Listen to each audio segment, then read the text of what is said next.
Ce tube de verre, renfermant un gaz sous très faible pression, s'illumine quand il est traversé par une décharge électrique.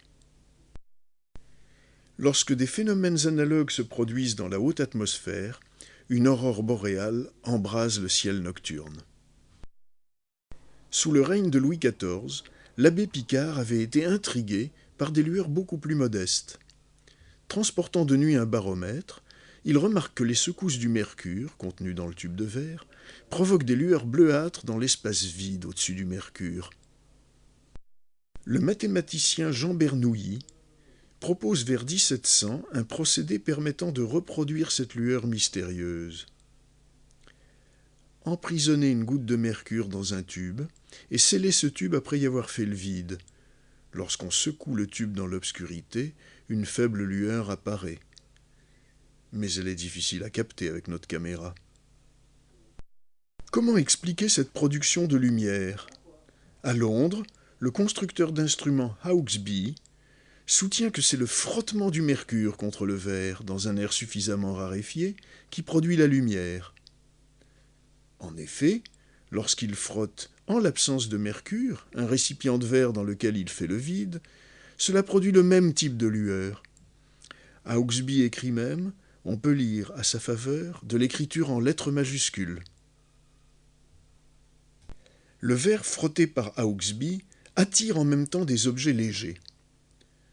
En ce début de XVIIIe siècle, c'est précisément l'attraction d'objets légers par les corps frottés qui caractérise l'électricité. Il semble donc y avoir un lien entre émission lumineuse et électricité. Mais l'hypothèse que l'émission lumineuse est elle-même une manifestation d'électricité ne s'imposera qu'après une quarantaine d'années de controverse. L'étude des décharges électriques et de leurs effets lumineux dans l'air raréfié devient systématique au milieu du XIXe siècle. Pour cela, on utilisait un œuf électrique. Dans cet œuf de verre pénètrent deux tiges de laiton terminées par deux boules, distantes ici d'une quinzaine de centimètres. L'œuf électrique est mis en communication avec une pompe qui va en aspirer l'air, tandis que les deux tiges de laiton de l'œuf sont reliées à un générateur de haute tension. Les bornes de ce générateur sont munies de deux pointes métalliques. On met en marche le générateur. La tension est assez élevée pour provoquer des étincelles de 3 ou 4 cm à travers l'air, entre les deux pointes métalliques du générateur.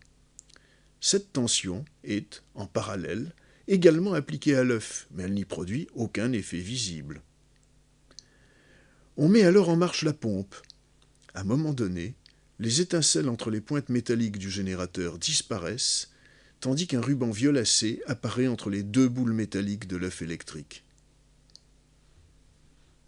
Pour une tension donnée, la décharge électrique se produit donc plus facilement à travers 15 cm d'air suffisamment raréfié qu'à travers 4 cm d'air à la pression atmosphérique. Lorsque la pression de l'air à l'intérieur de l'œuf est encore diminuée, une zone obscure apparaît et l'émission lumineuse devient dissymétrique. Si l'on arrête la pompe et si on laisse l'air rentrer lentement dans l'œuf, on voit d'abord le ruban lumineux redevenir continu, puis, lorsque la pression à l'intérieur de l'œuf se rapproche de la pression atmosphérique, la décharge cesse et les étincelles réapparaissent entre les pointes métalliques du générateur. Un autre appareil de démonstration de la fin du XIXe siècle permet de mettre en évidence l'influence de la pression de l'air sur la lumière de la décharge. La haute tension, délivrée par une bobine d'induction, alimente en effet des tubes contenant de l'air à des pressions de plus en plus faibles. L'aspect de la décharge change fortement avec la pression. Et cette décharge excite parfois la luminescence du verre. Le dernier tube est constitué d'un verre à l'uranium. Rendu ainsi fortement luminescent, il émet une lumière verte. Que se passe-t-il si l'air est remplacé par un autre gaz ? En 1858, le physicien allemand Plücker fait construire en série par le constructeur d'instruments Geissler de très fins tubes contenant différents gaz raréfiés. Voici quelques tubes de Geissler modernes et le générateur de haute tension qui va les alimenter. Les tubes contiennent chacun, sous très faible pression, un gaz différent. de gauche à droite, du mercure, du néon qui produit une belle lueur rouge-orangée, du xénon, de l'hélium, de l'argon, de l'air. Voyons de plus près l'argon, puis le mercure. Sa lueur bleutée est bien celle qui intriguait l'abbé Picard. L'air raréfié, quant à lui, est contenu dans un tube de forme plus élégante, constitué pour moitié d'un verre à l'uranium, d'où la belle luminescence verte. À la fin du XIXe siècle, on voit apparaître une foule d'autres exemples de tubes de Geissler, destinés souvent à provoquer l'émerveillement d'un public attiré par les curiosités scientifiques. Ici, forme artistique et verre à l'uranium. Là, dans ce tube à 3 branches, verre à l'uranium et liquide fluorescent. Ce curieux double tube comporte des rétrécissements en forme d'entonnoir, dont les sens sont inversés d'un tube à l'autre.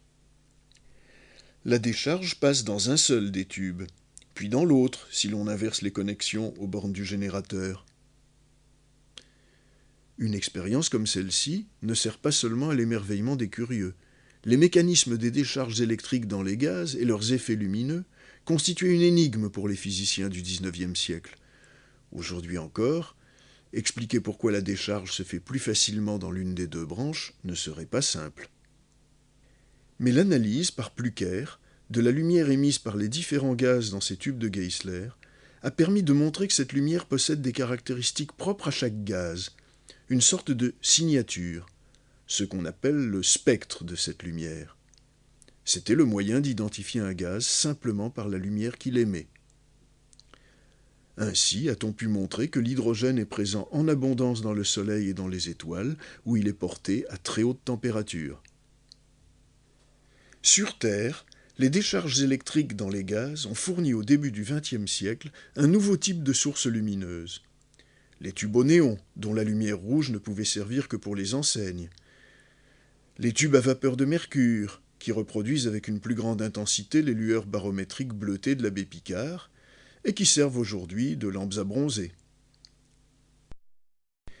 C'est encore la décharge électrique qui provoque l'émission de lumière blanche par les tubes, appelés à tort néons, qui éclairent bureaux ou appartements.